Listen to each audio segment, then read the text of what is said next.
rencananya pemerintah akan kembali menggelar pilkada di tahun 2022 atau tampaknya maksud pemerintah adalah agar menjelang 2024 seluruh formasi kepemimpinan daerah itu sudah fix gitu. Jadi itu baik juga agar kemudian pemilu dan pilpres 2024 bisa berjalan dengan baik. Meskipun tentu saja dilaksanakannya pilkada di 2022 tentu saja ada maksud politik juga untuk untuk merapatkan barisan misalnya untuk persaingan di 2022 itu. Tapi itu nggak masalah. Yang penting pilkada yang dilakukan itu bisa berjalan dengan baik. Nah, untuk berjalan dengan baik, terutama agar pilkada itu berkualitas, saya kira ada beberapa hal yang harus dipastikan ya, bahwa itu berjalan dengan baik.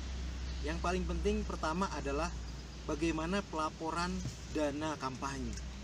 Selama ini pelaporan dana kampanye hanya formalitas, dan itu membuat pilkada kemudian menjadi tidak berkualitas karena pilkada dipenuhi oleh perilaku-perilaku curang, perilaku-perilaku membohongi publik ya, membuat laporan yang tidak sesuai dengan fakta yang berakibat pada munculnya ketidakadilan dalam proses pilkada itu sendiri.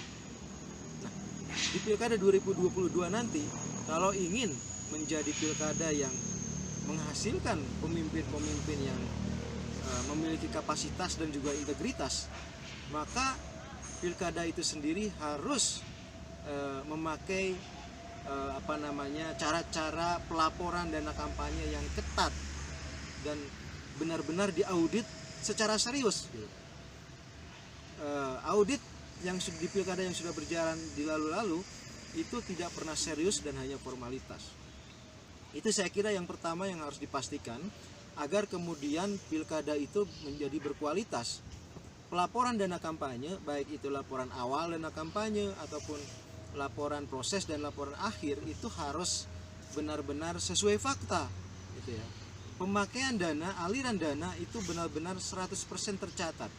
Maka dengan demikian akan muncul keadilan politik. Karena tujuan dari pelaporan dana kampanye itu agar muncul keadilan dalam pemilu, keadilan dalam pilkada ya.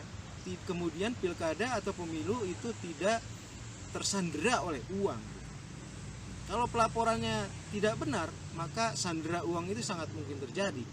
Para pemilik modal itu sangat mungkin bermain dan mendapat keuntungan dalam proses politik di Republik ini. Saya kira itu satu yang penting adalah pelaporan dana kampanye. Nanti di video lain kita akan membahas hal lain yang penting dalam pilkada di 2024. Kali ini kita membahas tentang pentingnya laporan dana kampanye yang baik, yang sesuai fakta, yang tidak hanya formalitas tetapi benar-benar merupakan laporan pemakaian dana calon ya selama pilkada.